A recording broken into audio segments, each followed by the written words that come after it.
Whoa, okay, hold on. You started sales when you were 16 years old? Oh yeah, I was walking into my school making more money than almost every teacher in that building at 16. You as a business owner, you obviously got a tax appetite. I mean, you're a profitable business, you own a manufacturing company. Mm-hmm.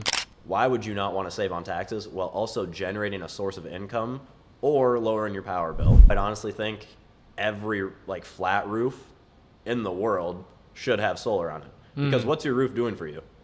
So me and you come from very different paths. I know, but that's what's going to make this awesome. Welcome to Simon Dime's YouTube channel. Today we are here with Jordan Westphal, a multi-millionaire at the age of 22 years old, and he's done this through creating his own business called Dynamic Solar. And today we're just going to dive into this and talk about how he did it, his mindset, and how you can do it for yourself. So without further ado, what's your name? Jordan, give us a little introduction, please. Yeah, so I'm Jordan Westphal. I started Dynamic Solar with a business partner of mine. I grew up in Hutchinson, Minnesota. I currently live around Chanhassen, Minnesota, pretty big in the car community, and grew up playing a lot of sports. I was a big hockey player. So good to hear. So you always grew up in Minnesota, right? Yeah. Wow. Well, did you have any siblings or anything like that growing up? Nope. I was an only child. Only child? Yeah, only child. Would you say being an only child helped you with that? I mean, with who you are today, or no? Being an only child taught me a lot of responsibility. I mean, I lived most of my life on my own. My parents, they typically, one worked nights and the other wouldn't get home until about 7 o'clock at night. So when I got home from school, I was alone for a lot of my life. And, really? It was good. It taught me a lot. It taught me to be very independent. So it wasn't all bad, but kind of miss not having siblings now. And as I'm getting older, I feel like it'd be fun. So you saying you grew up pretty much by yourself, and your parents were in the picture? Were your parents pretty successful people themselves, or no? I mean, they did okay. They're your typical medium income type people, middle class. My dad was a semi-driver for UPS. Okay. And my mom is a purchasing manager for a coil company. So it's not like they did bad. It's not like they did great. Probably bringing in between $300,000-$400,000 a year as a household. So definitely upper to middle class, but yeah. That sounds good, bro. So life wasn't necessarily difficult for you, but it was just the fact that you didn't have that personal connection with your parents growing up, and just taught you a lot of independence in the process. Yeah. Gotcha. Wow. Well, I'm like the total opposite. I grew up with five siblings. I mean, it was just always a room just filled with a bunch of people. So I can't relate to you in that aspect. I always had my siblings, so I always fall back on too. So that obviously helped. So me and you come from very different paths. I know, but that's what's gonna make this awesome. Yeah. Two different aspects of life right here. Yeah, for real. But also have the same exact dream too, just chasing the same goal, right? Exactly. Wow. Got to keep chasing. Got to keep grinding. For real. All right, Jordan. So what do you, so actually explain to us, what do you do for work, man? Yeah, so I own a solar company, obviously.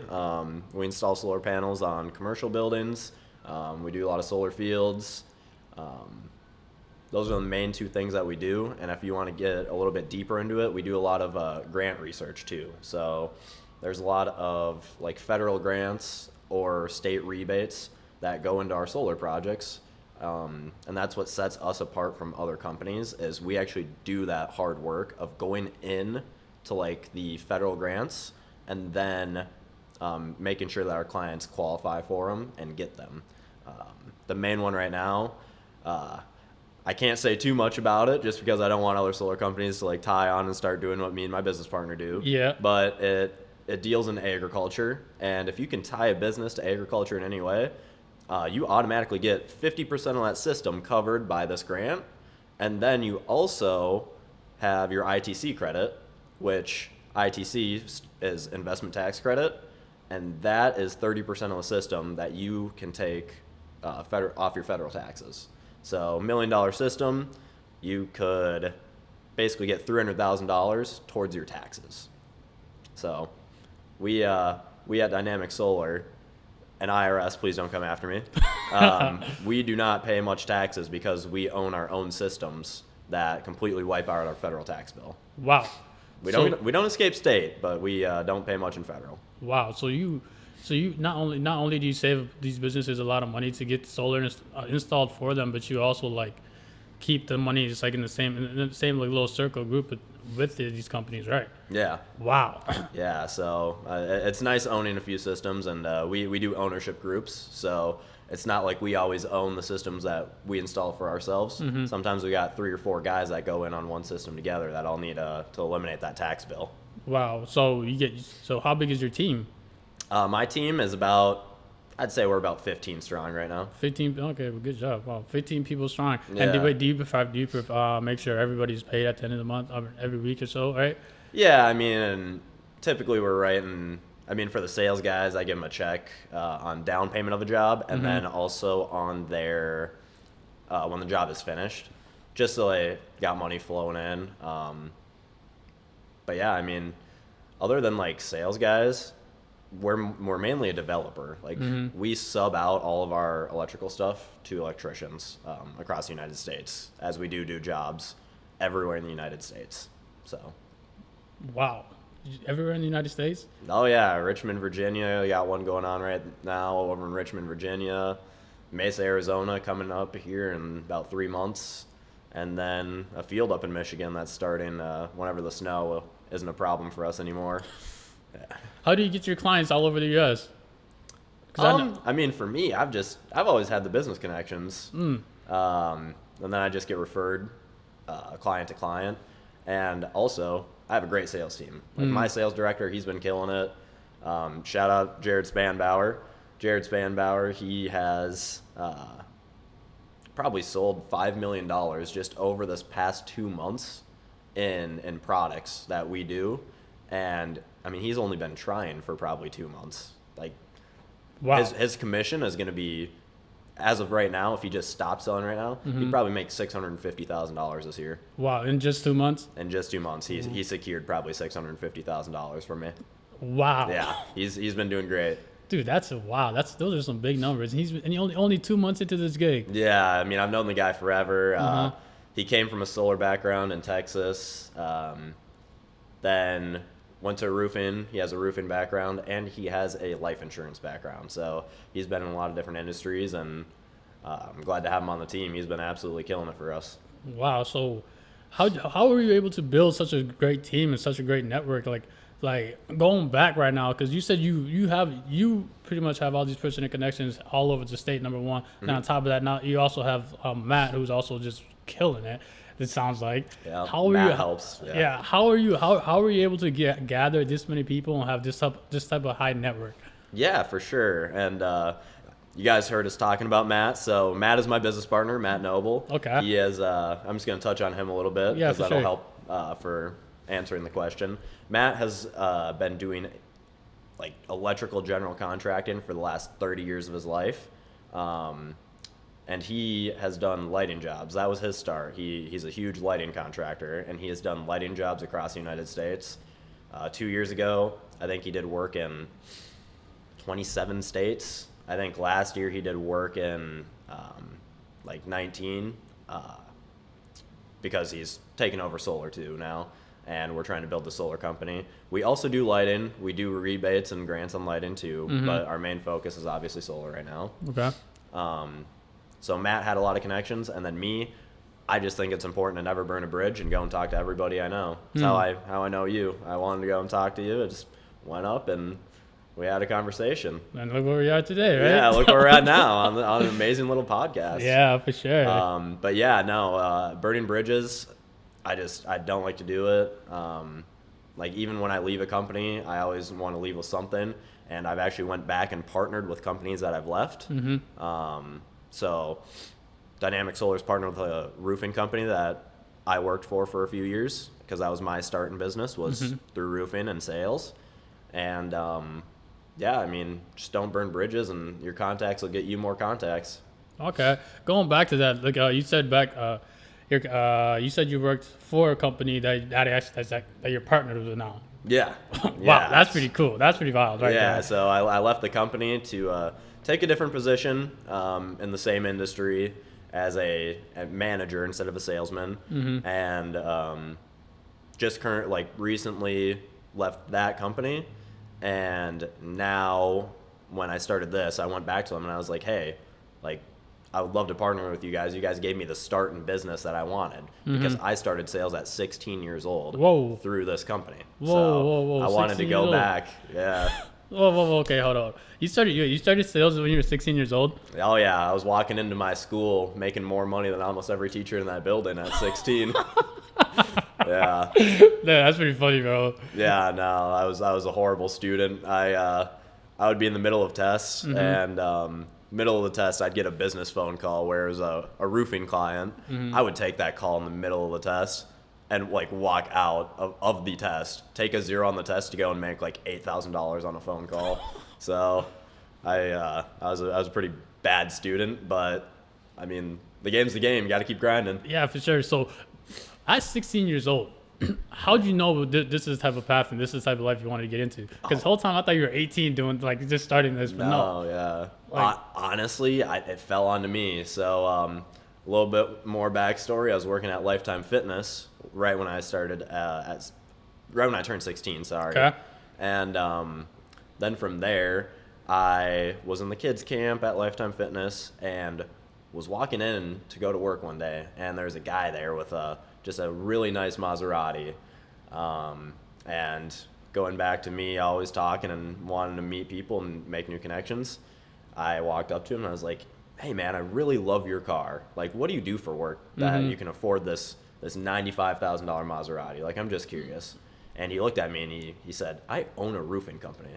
So me being a naive 16-year-old, I was like, what do you mean you own a roofing company and you drive a Maserati? Like, there's no way. Yeah. And he's like, oh yeah, no, I own a roofing company. So we got talking. We were in the locker room together. And after talking for about 10, 15 minutes, he's like, hey, Jordan, you have a great personality. You're not scared to talk to anybody. How about, like, you come work for me in sales? And, I mean, I'm thinking I'm going to be making, like, an hourly wage. Like, oh, I'll make $17 an hour, which was better than the $11 an hour I was making at Lifetime Fitness. Wow, yeah. But he said, no, it's commission only. So I decided to ask, like, what's your typical salesman make? And he told me that his top guy had made $300,000 that year, which blew my mind because this man is only working 7 months of the year and making $300,000. Wow. So I heard that number and I was like, yeah, I'll come work for you right now. And put in my 2 weeks right then and there and started working for him. I went and made, I only had about half the summer that first year. I made about $60,000, which still amazing for a 16-year-old. A 16-year-old, Yeah. right? And then my second year, I was 17 years old, and I went and made $175,000 my second year selling. Wow. So as a 17-year-old, I went and made $175,000. $175,000 as a 17-year-old. That is insane numbers. Yeah. And you've been doing this as a jit, bro. 16 years old? Yeah, I was pretty young. There's other people that started even younger than me in their business ventures, but I started decently young, yeah. Wow. Okay, now the question is, like, let's go back to the sales, because right now, before we get into the business, what makes you such a good salesman? What are some key takeaways you could give the viewers so that they can go do this for themselves, go start selling roofing, and actually get to sales and get to those numbers like you have right now, or had? Yeah, no, I mean, what makes a good salesman is mainly, well, you got to be likable, but you also can't take any bullshit. It's just the way it is. It's a cutthroat world in sales. You gotta be able to instantly have confidence. Like, you gotta have that confidence on the fly. Some people need alcohol for confidence. A salesman, you gotta have it. You just gotta have that confidence. Can't be scared to go and talk to them. And not saying be pushy, but you got to kind of walk them through and kind of push them along the path of getting the sale. Again, you don't want to be pushy because it gives you a bad image, but you kind of got to give a little nudge. How does that look like, giving them a little nudge but not being too pushy? I mean, it kind of depends on the thing that you're selling, but like for me, it's you got to make whatever you're selling, you got to make it a no-brainer. Like for me, when I go to these CFOs of businesses, it's, hey man, like, I'm going to present you with these numbers. When I present you these numbers, I just want to let you know it'd be really bad if you didn't do this deal, because, I mean, you as a business owner, you obviously got a tax appetite. I mean, you're a profitable business. You own a manufacturing company. Mm-hmm. Why would you not want to save on taxes while also generating a source of income or lowering your power bill to where, I mean, you're paying less in power, or you're covering your entire power bill, which either way, that's a win. Mm-hmm. You're saving somewhere, and you also get that tax credit. So it's one of those things where I quite honestly think every like flat roof in the world should have solar on it. Because what's your roof doing for you? It's doing nothing. It's protecting you from well, the rain. okay. It protects you from the rain, but yeah. but money wise, Okay. is your roof generating you any money? No, Probably not. no, probably not. Yeah.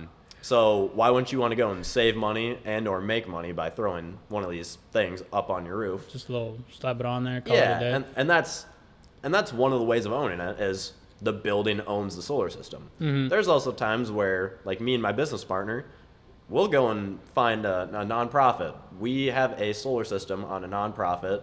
It's a food shelf over in St. Louis Park. We put that system up there because we wanted the tax credit. And guess what we do? We lease their roof. We pay them a paycheck to lease their roof.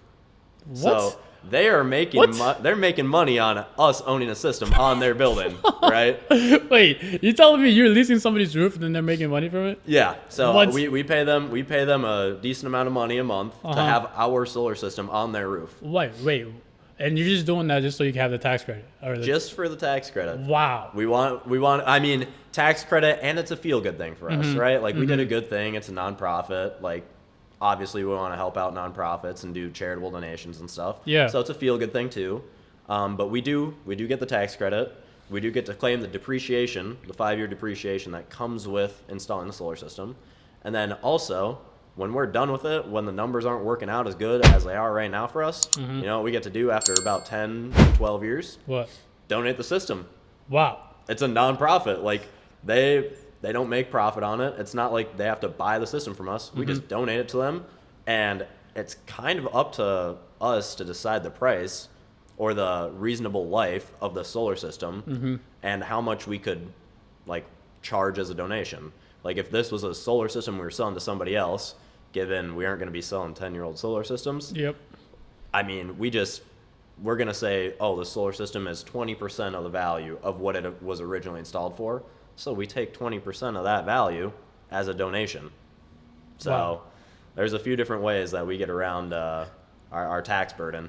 I feel like you are like, I feel like I'm talking to a CPA right now. Just with how much, Not much you're legal talking tax advice. Do not go to me for tax advice. I'm very not qualified to do that. Yeah. But I can say what we do as me and my business partner, and what we do for other companies. Obviously, check off the amounts with your accountant like we do. We want to stay within. We walk the gray line, but we want to stay within that gray line and stay legal. So Okay, so for the businesses that are listening right now, and why should they come work with you? I mean, kind of just goes back to our knowledge of, one, dealing with tax burden, two, dealing with utility companies, because they Okay. can be a pain in the butt. Utility companies could we could have a $10 million system ready to be installed, and that utility company could go, I don't think so. And we can't turn one screw until that utility company gives us an approval. Wow. Yeah, so we have to navigate utility companies. Also, going back to us doing the hard work of doing grants. Like, those grants are a tricky thing to navigate. Luckily, we have a great grant writer. She's great at getting our clients approved for the grants. But yeah, I mean, it just comes to our knowledge of saving the customer as much money as we can while giving them an annuity, something that makes money and lowers your taxes. Like, just think about that for a second. You get an investment that not only makes you money, passive income, but also lowers your taxes.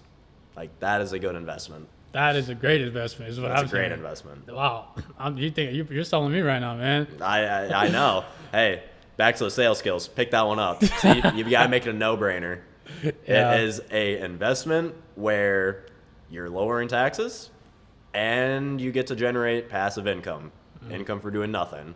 So that is a really key thing in sales skills is you have to sell them without even knowing they're getting sold, just like I did to him. I don't know. I won't be buying no soul anytime soon. So you gotta get that clear. I heard he's building a $10 million building, assisted living. This guy's got money. All right, we chilling. Too much info. No, I'm just playing. All right, what advice would you give to young entrepreneurs?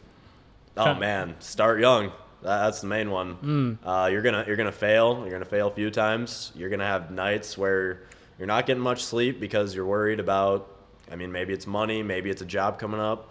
It all depends. I mean, we all fight our own battles, but you just got to keep pushing. Like the second that you stop pushing, like you're not gonna make that dream happen. It's not happening. You're gonna have to fight through a lot of adversity, especially when you're young. Like you got to remember, I go and talk to people that are 65 years old, and I might have not met these guys before. I might have only talked to them on the phone. When they see a 22-year-old kid walk into that room, like you can about assume how much judgment you can feel. Like this is Jordan. This is the kid I talked to, the guy I talked to on the phone. I thought he was 45. I'm 22, right? So it's one of those things where you're gonna come and hit a lot of adversity, especially working with the level of clients that I work with, where they already got it made. Like they could stop working and they could go and retire in the Hamptons for all they care. So you just got to keep pushing through adversity. Would you say you said start young? Do you think can you start at any age, or would it be better to just start, just in general, just start like now? Yeah, I mean, if you haven't started and you're above 16, like you're behind the ball. Like you got to get going, man. Get that job. But I mean, a good friend of ours, I mean, Collins. Collins started his stuff when he was like 12 years old. Yeah, so surprising. I'll also shout out to Collins. But yeah, he started when he was 12. So I don't think there's any limitation on age of starting, especially with social media these days and online businesses. So that's my specialty. Yeah, no, I'm a physical businesses guy. You want any online stuff, I can point you in the right direction, but it's not me. Trust me. Gotcha. What makes you get up in the morning? What is your drive? What is motivating you every day to get you to that next level? Because like I feel like as an entrepreneur, there's days when you don't want to do things. There's days when it's just like tough. There's days when you're just doing something, you don't see the result, or you don't get that instant gratification that you're trying to look, or just like that small win. So then what do you do? What are like the small tactics, or what are the small things that you do to just help you keep moving the needle forward every day? Yeah, I mean, goal setting. Like if you aren't getting, and I think I've seen you post this before or something close to it. If you aren't getting like 1% better every day. Yeah. I've seen you post that. I definitely posted that. If you aren't getting 1% better or one step closer to your goal every day, yeah, like you're doing something wrong. So goal setting is crazy important. Like me, one of my main goals right now, I want to own a private jet by the time I'm 25. Ooh, right? Like 25 private jet? 25. Like I got 3 years to go and own a private jet. Just think about that. And they aren't cheap, let me tell you. No, so like having not only just monetary goals, but personal goals and mental goals, or spiritual. Obviously, faith. Both of us are well into our faith. Both Christian, right? Yep, correct. Yes. So we both are very strong in our faith, and I feel like that's a very important goal to have too. But goal setting, you gotta go out there and get those goals. Okay. You actually touched into a topic that I was actually about to get into. Has religion played a big part into this at all? How'd you get into this today? Yeah, no, religion played a huge part. Obviously, I mean, we're both very religious. Everybody in our friend group, super religious. Like, we all go to church together. And like, that church group that we have, we all push each other. We all go and do partnering stuff together. I'm partnered with, like, 5 or 6 of the people that I go to church with. So not only is church, like, really good and God is really good, but it's what brings us together. Like, we're a pretty decent sized business group. We host networking parties, and all this other stuff. But, I mean, you got to have God in your life. You know, it's just how it is. And by God, who are you defining? Who am I defining? Yeah. Lord and Savior Jesus Christ, my boy. There we go. I just had to make sure because a lot of people was taking God out of too many ways. No. Yeah. I got you. Yeah. Got you. The way to go to heaven is through Him. There you go. Amen to that, man. Amen. Yeah. For sure. Oh, wow. I'll just get a note and reassuring to know that you are also a Christian as well. Like you told me the first time and everything. No, you're good. Yeah. You're good. Actually, fun fact, we actually met at a church. We did meet at church. We met Yeah. at one of our good friends' little events where he actually hosted the sermon. Yeah. And he's got another one going on this weekend. So. Yeah. If you can't, I mean, it won't be out by then, so never mind. I was gonna shout it out, but we'll still shout out. We're still shouting out. Hey, Godspeed. Yeah, Godspeed. Brian's our guy. If you're not there, you gotta be there. Godspeed. You gotta be there. So, yeah, check shout out that Brian. out. Yeah, shout out Brian Omar. Wait. Oh no. Brian. Huh? I think it's close enough to his last name. Yeah. Brian, you know who you are. Yeah, bro. you know who you are. We'll Come take on you somewhere. All right. When starting Dynamic Solar, tell me about your story, how you recruited Matt Noble. Oh man, it's kind of a fun story. Yeah. So, Not even recruited. Like, how'd you partner with him? Yeah, you want it from the very beginning? You might as well, bro. It's a good story. So let's hear it. I was on spring break about, I think it was 3 years ago now. I was on spring break in the Dominican Republic, and we were at an adults-only resort, which, in my mind, adults only, I was thinking we were going to have a great time, a bunch of 18 to 25-year-olds, a bunch of young people going out having a good time. And I was very wrong. Like, it was like 60-year-olds. Like, the average age of this resort was 60 years old. And, like, there were a few of us young people there, probably a group of 10, and one of my really good friends, Liam, I met him there. I hung out with him for about 3-4 days before I finally asked him the question of, hey, Liam, where are you from? And he kind of looked at me, and he's like, oh, I'm from this place called Plymouth, Minnesota, which I heard that, and I was like, time to mess with him. So he asked me where I was from, and I was like, Liam, I'm just going to let you know right now, I live pretty far from you. And I went and I stared at him right into his soul, and I said, I'm from Chanhassen, Minnesota. So me and Liam were basically neighbors. We live like 20 minutes apart and met in the Dominican Republic. Wow. Talk about coincidence. I know, yeah. So we hung out with his family the rest of the time that we were there, which Liam's dad is Matt. And I talked to Matt a little bit about what he did while we were there. Not too much, but he did energy efficiency lighting projects. So he would go into these huge manufacturing buildings that had old lighting systems, non-LED, and he would do all the rebates and grant work to bring, let's say, $1 million lighting job. He could go and get $1 million lighting job and have the property owner only pay $300,000 on a $1 million lighting job. Yeah, they're saving them $700,000. Yeah, that's a no-brainer for any business owner out there.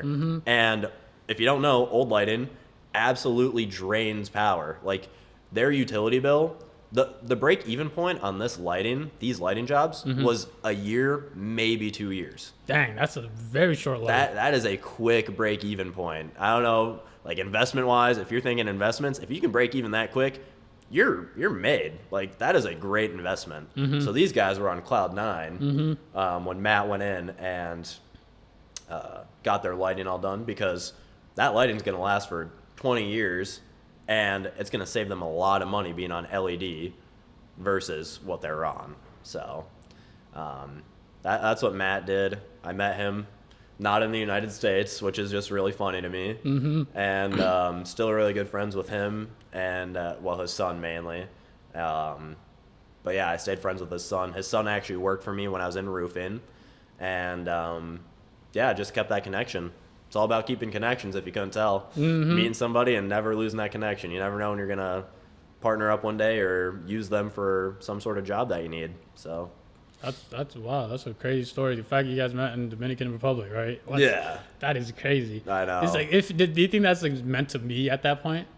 I mean, going back to the faith, that's just God. God had a plan. Yeah, he had a plan. He said you're going to go and meet your future business partner in the Dominican Republic. So, wow. Yeah, it's crazy. Crazy coincidence. That is a very big coincidence. Yeah. Wow. No. Lots of fun. All right, how'd you build your team then? Well, I mean, being in sales since 16 helped because So you built up your reputation first before you actually get started gathering all these people together. yeah, so they have already seen my proof of concept of sales. Because like my sales director, guess where I met him from? That first roofing company I worked for. He worked for them. That's how I knew the guy. One of our other top sales guys worked for the same company. He's trying to get out of it, so I went to both of them. They're our top 2 sales guys, and yeah, I just already knew them from a different sales job, and they've been killing it. And then you go and use their connections. Like back to Jared, my sales director. He's the guy that goes and hires all my sales guys, and it comes from people that he's known over the years. I mean, we got sales guys in Texas. We got a sales guy in Texas. We got a sales guy in Michigan. Like, we got sales guys that are kind of all over the place just because we can do jobs all over the place thanks to Matt's connections. Wow, connections is what is on here. That's what it is. Your network is your net worth. And you optimize your network. Yeah, we try to. Yeah, gotta take any opportunity that you can. Like even this, coming on this thing, this is an opportunity. Don't ever let opportunities pass you by. Just for sure, man. You got to. You gotta have the balls to go and risk it. Let me tell you, you gotta have that confidence to just take the step, take the leap, to go and not be afraid to fail. Like going from an hourly rate job to a commission only job, that's a huge step. That is a huge transition.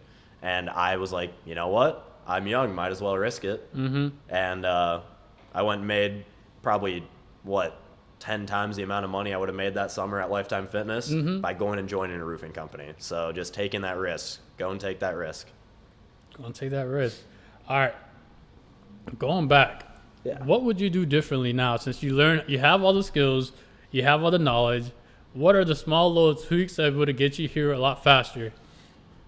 I mean, if you're asking me what I'd do different, honestly, nothing. Nothing? I would do nothing different because, yes, I had tons of failures along the way. Like I would fail left and right, but those failures are what taught me to be better. Like you gotta have those failures to be successful.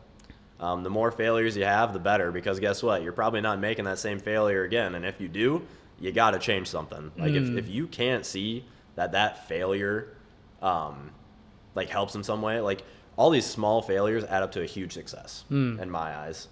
So yeah, I mean, I honestly, there's probably a few things I do different, but nothing that comes to mind, like failure-wise. I feel like the failures are what you need to really propel you forward.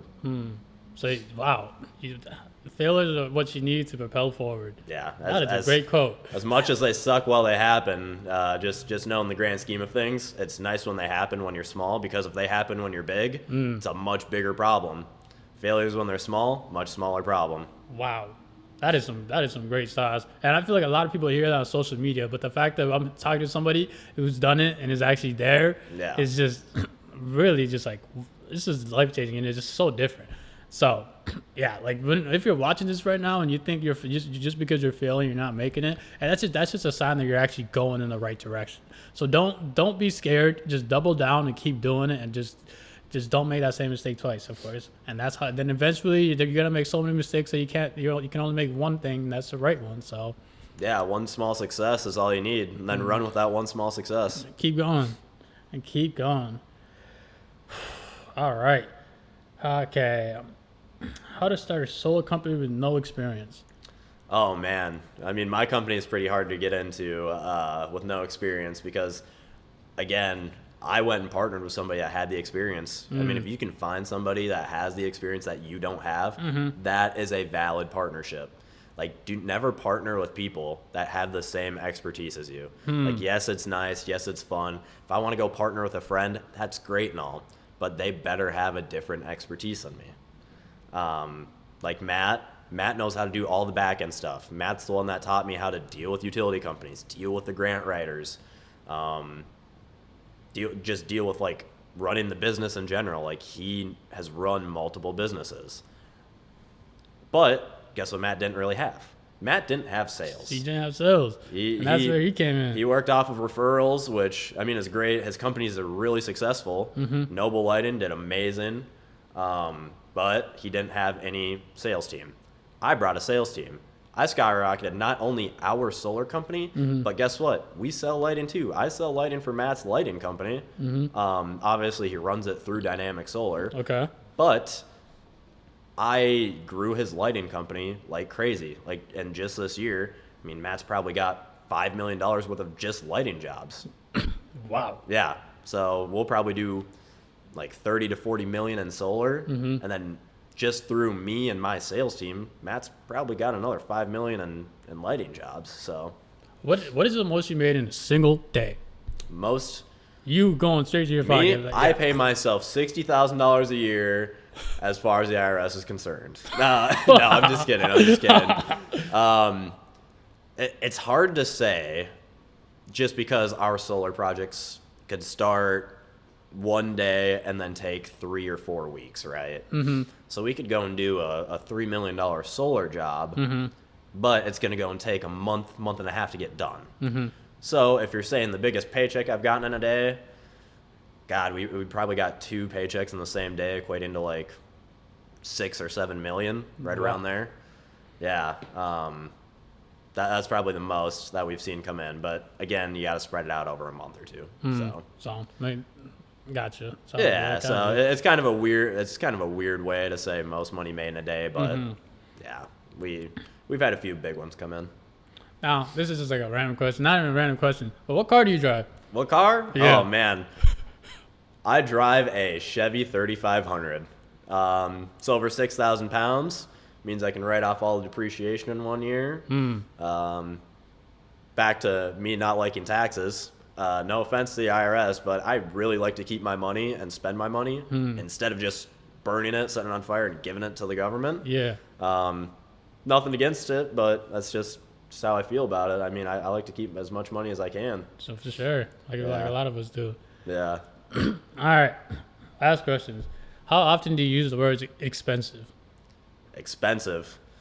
I don't use the word expensive almost at all. At least when I'm selling. You know, like the last thing that somebody wants to hear, if they're a CFO of a company, which CFOs are in charge of numbers, they don't care about the environmental benefits of solar. Like, that's just, it's not their forte. They care about numbers. So I don't really use the word expensive when I'm talking to those guys. If I'm talking about the shoes I'm wearing, these are Ferragamo shoes. They're expensive. They're $900. That's an expensive pair of shoes. Like, I will gladly use the word expensive for those. Yeah. And I'm not saying, if you're a 16-year-old that's not making a lot of money, do not buy these shoes. Like, bad spend of your money. Go and invest it somewhere. Have your passive income pay for the fun stuff, like these shoes, this chain that I have. Let your passive income pay for that stuff. Don't take it out of your main income. Always be investing. When I sit down and I talk to these billionaires, the last thing, when they talk about spending money, they talk about their next investment. I was just in a room with 3 billionaires just a week ago? Yeah. I think you saw it on my Snapchat. Yeah, it was about I saw a the week story. ago. I was in a room with 3 billionaires, and not once did they say, "Oh yeah, like I'm gonna go and I'm buying a McLaren next week. I'm buying a Lamborghini the week after that. I'm going on this $60,000 vacation to who knows where, Cabo San Lucas, Mexico, right?" No, they're talking about, I'm going and buying. Back to me making the joke of him owning a assisted living, a $10 million assisted living. This guy was literally being serious. He said, "Oh yeah, we're building a building this next week, starting on it. That's going to be a $25 million assisted living, and it's in Iowa." So he didn't once say, "I'm going to go buy this." This billionaire, let me just put it in. Say it again. Billionaire? Billionaire. I'm going to put it With into a B. perspective. He drives a GMC Denali. He drives a truck that is probably less expensive than my truck. And that's like his main form of transportation. He doesn't have no McLaren. He don't have a Bugatti. He doesn't have any of these crazy fancy cars. But he owns multi-million-dollar buildings. Like his most expensive building is a $55 million assisted living in Eden Prairie. So he owns just a ton of real estate. The other guy that was there puts this guy to shame, actually. The other guy there is an investment banker out of Chicago who he had a little bit of family money, but he owns over 100 assisted livings in the United States, all across the United States. Like, these guys have money. They got millions and millions of dollars tied up in real estate, and they're always looking for the write-off. The reason they're in real estate, lower the taxes. And yeah, I mean, they aren't talking about the next thing they're going to buy monetary-wise, like a chain, shoes, a car. They're talking about their next investment to make them passive money. So that's the difference between talking to millionaires and billionaires. Billionaires, they're looking for the next investment. Millionaires are looking for the next piece of equipment. Yeah. Wow, that is it. You just dropped some sauce, bro. Like, golly, I never heard that one before. They dropped some sauce to me. I mean, shout out those three guys. I'm not gonna name drop just because I don't want them getting blown up. They're pretty low key. They're in their 60s, 70s now. Older fellers, so they don't want to be getting phone calls. How did you get yourself in that room? How is it that you are able to be 22-year-old with 60, 70-year-old people that are billionaires? Yeah. What? Like that does not like add up at all. Yeah. And I mean, this goes back to good connections. It was my business partner. I ain't even gonna lie to you. My business partner has done lighting jobs for these guys before. So my business partner actually got us into the room with them. I can't take any credit on that one. Okay. I gotta give Matt Noble his credit. Matt got us into that room. Obviously, I have a pretty mouth, as I like to say. I'm good at talking to people, good at meeting people, and making that everlasting connection. So obviously, like the day after we went, I was having dinner with all three of these guys as they're in Minnesota. And Matt wasn't there, but it's making that connection, like showing them my value. And honestly, those guys, those three billionaires, they respected like my hustle and my grind. Like, they weren't trying to like throw me under the bus in a sense or try and question me. Like, they're just curious on how I got to start, because the one guy, he was a 18-year-old who he bought a car wash at 18, bought a car wash at 19, bought one at 20. That was his start into business, and now he's worth over $1 billion. Like, he started with nothing and took a risk by going and buying a car wash, and then the year after bought another one. So like, they're more so curious on like how I became an entrepreneur, because they had their own story of becoming an entrepreneur. So your story ties a big part to who you are and who you're becoming. Yeah. Too. Wow. And just like helps you get into different rooms as well. Yeah, no, it definitely helps. When you see a 22-year-old doing that sort of thing, you definitely get interested. You're like, man. And it was really cool to hear them say, like, this is what really helped me. They said, yeah, I wish I was at where you're at your age, because like that must be exciting. They literally, the one guy that he started from nothing and grew it to $1 billion. The other guy already had money, so like it was cool and all, but the guy that started from nothing, he said, I wish I had what you have right now. Ooh. Because I mean, he said that I'm probably ahead of where he was at when he was my age. So that really really felt good, knowing that. And this is what you gotta do. You can't ever settle. Like, don't settle. If you want to make it big and you want to be one of those billionaires, don't settle. Like, I compare myself to these guys who are 60 and 70. Whether that's good or not, whether it's healthy, it might not be, and it's probably not. But I'm a 22-year-old that compares myself to a 70-year-old billionaire, and I feel behind. But then I have that billionaire come back to me and say I was ahead of him when he was my age. So. And then also just looking back to it too, there's 22-year-olds out here just like worrying about all the wrong things right now, while you're actually worrying about like what not only are you investing into your future, you're also investing into yourself. And didn't you tell me the other day that you were building a house right now? Oh, yeah, I'm building a house. Oh, what? That's crazy. And the funny part is, it's not even really for me. Like, I'm going to have a few of my friends live there. And, I mean, they're going to pay for the entire mortgage. Obviously, I got to charge them rent. But I'll basically be living for free. And building the house this year, and then next year I'll probably start like I wouldn't say a forever home because I feel like there's always room to improve. Like I'm gonna build a pretty nice house, but I'll stay in that one for a good 5-10 years. And obviously I want houses across the United States. I'll probably want one in Texas or Arizona too. Wow, so you're just trying to play Monopoly in real life, huh? Yeah, I mean, for homes, it's not like I'm making money on those homes. Sorry, coming off a little cold. But I mean, Minnesota's nice and all, but I want to have that option of escaping the winter when it gets too cold. Because I feel you that. Today was not great. Like, it was cold. It was cold out today. Man, I was not happy. Oh, my goodness. Wow. Yeah. So, Jordan, do you have any questions for me, man?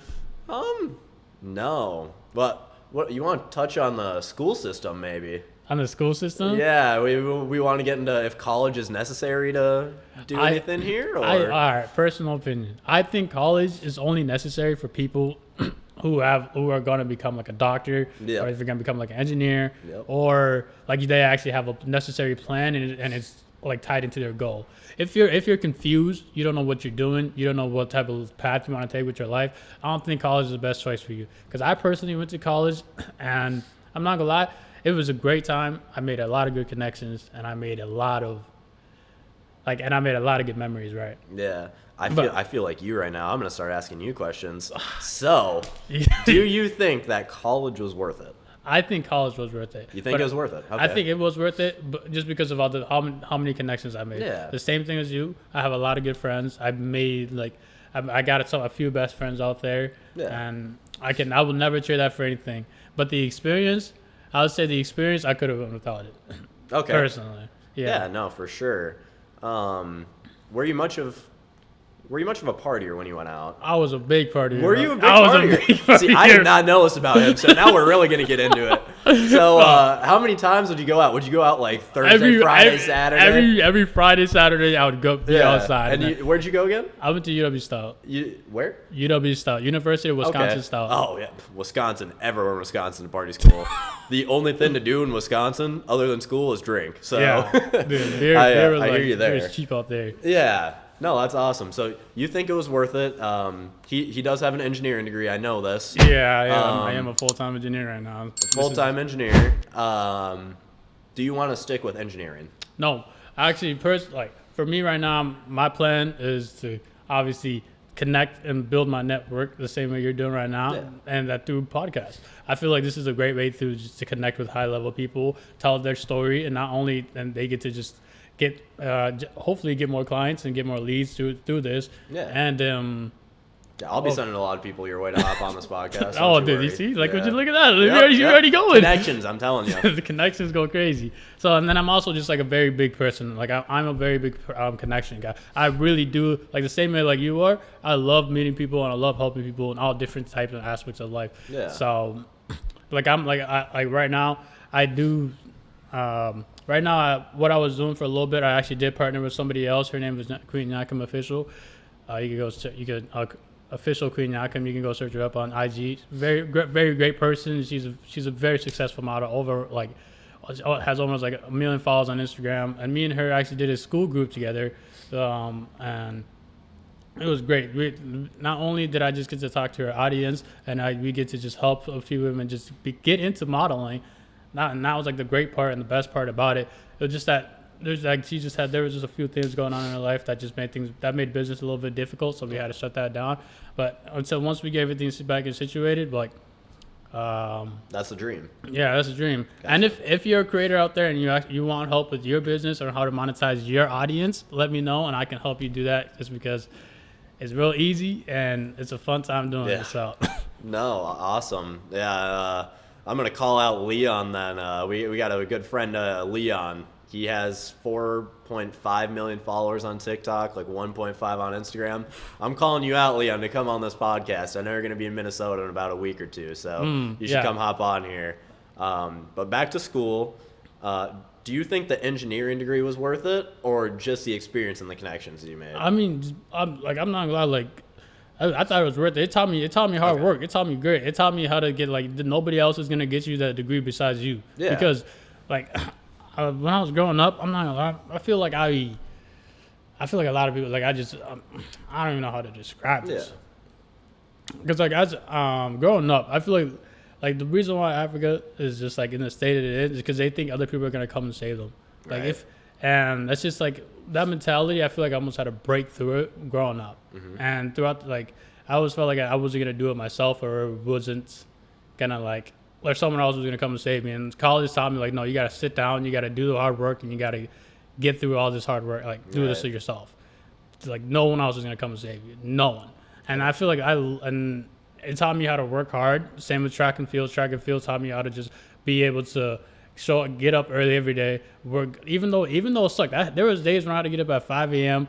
Drive all the way down to the gym. After I drove to the gym, we would lift. I'd come back, shower, go to my class, and it was just like a full schedule, like to do sunrise you're to sundown. From 5 to about 9:30, 10 at night, if not longer. For 4 years straight. Yeah. Just doing that. Dang. So. Yeah, and I mean, people probably think I don't have a college degree asking those questions. I mean, me personally, I was in high school doing PSEO, so I graduated college like with a 2-year degree before I graduated high school, technically.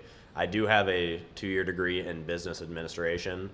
I've never used it. Fun fact, I never even got the degree. Like, I never ordered it. I didn't go back to the school to order my degree. Wow. Just because I was already in sales. Like, I knew my path. I've never needed the degree. I could go and order it whenever I want, but I don't even have the piece of paper in hand. I have everything done for it. I never ordered it, though. You got your transcript. You're chilling. Yeah, no. Because at a certain point, and this might just be me talking as a business owner, but I feel like at a certain point, your experience greatly outweighs any type of degree. Like, especially being in sales. Like, you could go get some sort of degree with a specialization in sales or whatever, and that's great. Like, I'll still hire you, but if I have a kid fresh out of school with a sales degree or some guy that's been doing sales for the last 6 years, he's a 25, 26-year-old guy, I'm probably picking that 25, 26-year-old guy that's already been doing sales over the degree. Like, a degree, in my opinion, it's a good start, but experience definitely triumphs a degree. So, wow. Yeah. Take notes. So get out there and start grinding, gain experience instead of going to college, especially if you don't know what to do. And sales is a great path to take as well. Look at Jordan over here. Not only did he start when he was 16, but he also just over the years he learned.